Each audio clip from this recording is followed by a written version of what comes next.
बिस्मिल्लाहिर्रहमानिर्रहीम अस्सलाम वालेकुम। आज मैं आपके साथ शेयर करने वाली हूँ बहुत ही मज़ेदार सी बिल्कुल बाज़ार जैसी अंडा शामी बर्गर की रेसिपी, जो कि बहुत ही मज़े की बनती है। बहुत आसान तरीके से आपके साथ रेसिपी शेयर करूँगी और अहम बात कि इस पे बहुत ज़्यादा खर्चा नहीं आएगा। बहुत आसान स्टेप आपके साथ शेयर करूँगी। वीडियो को आपने पूरा देखना है। तो चलिए बिना टाइम ज़ाय किए चलते हैं। सबसे पहले हम इस बर्गर के लिए टिक्की बनाएंगे। तो इसके लिए मैंने ले लिया 200 ग्राम चने की दाल, जिसको तकरीबन 3 घंटे पहले मैंने भिगो दिया था। आप चाहें तो रात भर के लिए भी भिगो सकते हैं, लेकिन मैंने 3 घंटे पहले भिगोया था इसको। अब ये वाला पानी निकाल के तो इसको मैंने एक पतीली में ट्रांसफ़र कर देना है और साथ ही साथ कुछ खड़े मसाले शामिल करेंगे, जिसमें एक बड़े साइज़ का दालचीनी का टुकड़ा, 3 बड़ी इलायची, 10 से 12 यहाँ पे मैंने ले लिए हैं लौंग और 10 से 15 काली मिर्चें, और साथ ही एक बड़े साइज़ की प्याज बिल्कुल रफली कट की हुई ये शामिल कर दूँगी। एक आलू शामिल कर दूँगी, इससे जो टिक्की है ना बहुत ज़्यादा सॉफ्ट बनेगी। और एक चाय का चम्मच लहसुन और अदरक का पेस्ट शामिल करना है। कुछ पाउडर मसाले शामिल करेंगे।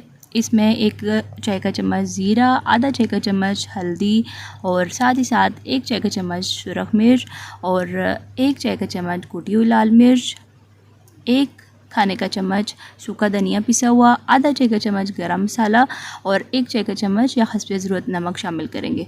ये तमाम चीज़ें शामिल करने के बाद यहाँ पे मैंने 2 कप इसमें पानी शामिल कर दिया। अगर आप रात भर की दाल भीगी हुई है तो उसमें 1 कप पानी काफ़ी है, लेकिन ये 3 घंटे सिर्फ मैंने भिगो के रखा था, इसलिए मैंने 2 कप शामिल किए।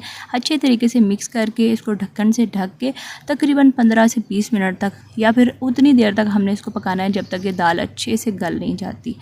तो इसको हम पकने छोड़ देते हैं।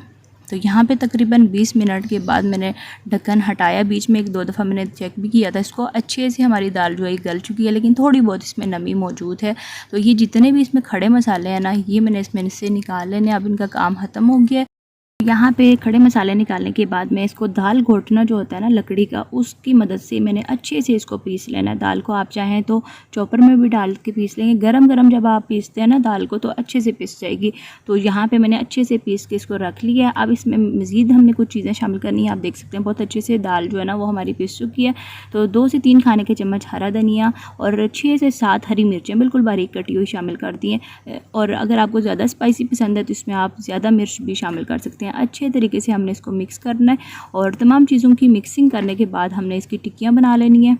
तो यहाँ पे बर्गर के लिए जो टिक्की बनानी है ना, वो मैंने थोड़ी सी बड़े साइज़ की बनानी है। और ये जो टिक्की है ना, इसको बना के आप फ्रीज़ कर सकते हैं जब आपका दिल करे खाने का कुछ हल्की फुल्की भूख में, या फिर आजकल आप बच्चों के लंच बॉक्सेस में भी ये बना के तो स्टोर कर सकते हैं। जब आपको सुबह के टाइम नहीं होता ज़्यादा, तो आप ये सिंपल टिक्की निकाली और बर्गर में सारी चीज़ें लगा के तो आप बच्चों को दे सकते हैं लंच बॉक्स में। तो यहाँ पे काफ़ी सारी टिक्कियाँ माशाल्लाह से बन चुकी हैं।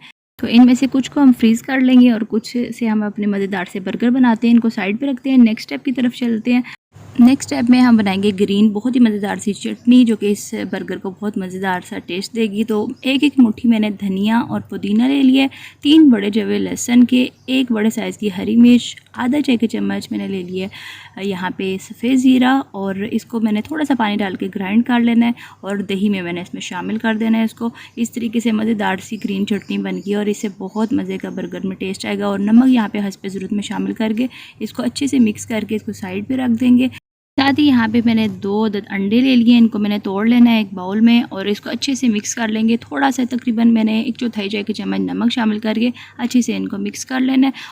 यहाँ पे हमारी जो बेसिक चीज़ें हैं वो तमाम तैयार हो चुकी हैं। अब हम फाइनल स्टेप की तरफ चलते हैं। तो चूल्हे पे मैंने तवे को चढ़ा दिया पहले से गर्म होने के लिए, और ये जो टिक्कियाँ बनाई है ना, ये मैं अंडे में से डिप करके तो तवे के ऊपर पहले से ऑयल मैंने गरम कर दिया, तो इसमें डाल दूँगी और 1 मिनट तक एक साइड से फ्राई करना है। उसके बाद इसकी साइड को चेंज करना है, दूसरी साइड से भी प्यारा सा कलर आने तक हमने इनको फ्राई करना है।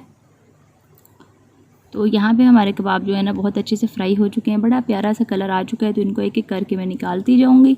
और कबाब जो है हमारे मज़ेदार से कलर आप देख सकते हैं बहुत ही प्यारा सा आया है। तो इसके बाद फिर तवे के ऊपर दोबारा से थोड़ा सा मैंने ऑयल डालना है, और ये जो अंडे 2 फेंट के रखे थे ना, ये मैंने इसके ऊपर फैला देना है। ऑमलेट बना लेंगे इसका। तो एक साइड से जब फ्राई हो जाएंगी, थोड़ा सा मैं इसको फैला लूँगी, बड़ा कर लूँगी, और उसके बाद इसकी साइड को हमने चेंज करना है। दूसरी साइड से भी अच्छे से हम इसको पका लेंगे, और उसके बाद दरमियान में से कट लगा के इसके 2 पोर्शन बना लेंगे, यानी कि 2 अंडों से 2 हमारे बर्गर के लिए ये 2 पोर्शन बन जाएंगे। तो इनको निकाल लेंगे। नेक्स्ट स्टेप में यहाँ पे थोड़ा सा ऑयल मज़ीद मैं शामिल करूँगी और यहाँ पे हमने थोड़ा सा तड़का लगाना है। हरा धनिया बिल्कुल बारीक कटा हुआ, बड़ा मज़ेदार सा इसका खुशबू और टेस्ट आता है। तो इसके ऊपर ये बर्गर जो है ना, ये मैंने फैला देने हैं और अच्छे से हमने इसको प्यारा सा क्रिस्पी होने तक फ्राई करना है। तो यहाँ पे ये देख सकते हैं बड़ा प्यारा सा कलर आ चुका है और तवे के ऊपर नीचे मैंने चूल्हे की आग को बिल्कुल कम कर दिया है। और यहाँ पे ये जो मज़ेदार सी हमारी ग्रीन चटनी थी, ये मैं इसके ऊपर फैला दूँगी। इसका बहुत अच्छा इसका बर्गर में टेस्ट आता है। तो अच्छे से इस चटनी को फैला देंगे और उसके बाद यहाँ पे ये जो हमने टिक्की बनाई थी ना, तो ये मैंने दरमियान में से कट करके 2 पीस कर लिए थे और इसी वजह से मैंने बड़े वाले बर्गर लिए, तो इसलिए मैंने बड़े बड़े साइज़ की टिक्कियाँ बनाई थी।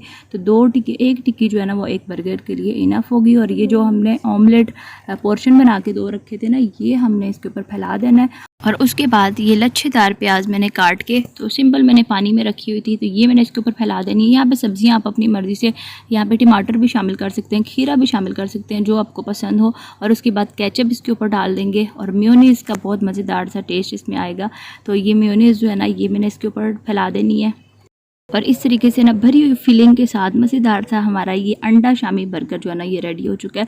और आपने देखा है कि बहुत ही कम इसमें सामान इस्तेमाल हुआ है और जितनी भी चीज़ें मैंने इस्तेमाल की हैं वो लो बजट हैं। कोई हमने एक्स्ट्रा ऐसी चीज़ इस्तेमाल नहीं की जो बहुत ज़्यादा आपको कॉस्टली पड़े। तो इस तरीके से मैंने प्यारी सी एक सर्विंग ट्रे में इसको निकाल लिया है। अब इसको कटिंग करके भी मैं आपको दिखाती हूँ। बहुत ही माशाल्लाह से मज़ेदार इसका टेस्ट आया है।